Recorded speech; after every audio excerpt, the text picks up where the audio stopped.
জয়পুরহাটের ৫ বিবি উপজেলায় ইমারত নির্মাণ শ্রমিক ইউনিয়নের সকল সদস্যদের সঙ্গে মত বিনিময় করেন বিএনপির কেন্দ্রীয় কমিটির নির্বাহী সদস্য মোহাম্মদ ফয়সাল আলীম। বিস্তারিত দেখুন জয়পুরহাট থেকে আব্দুল কাইয়ুমের প্রতিবেদনে। শনিবার সন্ধ্যায় ৫ বিবি রেলওয়ে স্টেশন সংলগ্ন সংগঠনের নিজস্ব কার্যালয়ে ইউনিয়নের সভাপতি মোহাম্মদ মোস্তাফিজুর রহমানের সভাপতিত্বে মত বিনিময় সভায় প্রধান অতিথির বক্তব্য রাখেন বিএনপির কেন্দ্রীয় নেতা ফয়সাল আলীম। এ সময় অন্যান্যের মধ্যে বক্তব্য রাখেন উপজেলা বিএনপির সাবেক সভাপতি আব্দুর রব বুলু, সাবেক সাংগঠনিক সম্পাদক আবুল হোসেন চেয়ারম্যান, ৫ বিবি প্রেস ক্লাবের সভাপতি প্রফেসর আজাদ আলী, পৌর বিএনপির সাবেক সাংগঠনিক সম্পাদক আবুল খায়ের স্বপন, পৌর যুবদলের সাবেক সিনিয়র সহসভাপতি হারুনুর রশিদ সজল, নির্মাণ শ্রমিক ইউনিয়নের প্রতিষ্ঠাতা সভাপতি মোহাম্মদ খন্দকার মনির হোসেন, জেলা গৃহ নির্মাণ শ্রমিক ইউনিয়নের সভাপতি আব্দুর রহমান সহ অনেকেই।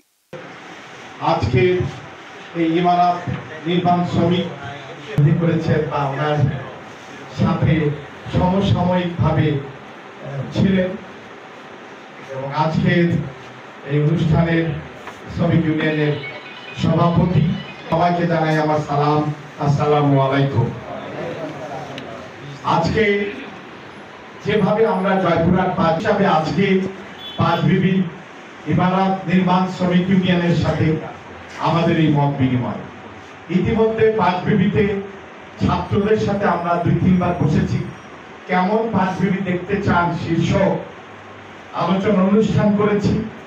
আমরা ৫ বিবি সম্মিলিত সাংবাদিক ভাইদেরকে নিয়ে বসছি। আমি ইতিমধ্যে ৫ বিবি প্রেস ক্লাবে গেছি। ৫ বিবি বণিক সমিতির সাথে খুব শীঘ্রই আমরা বসবো আগামী ৩-১০ ভিতরে।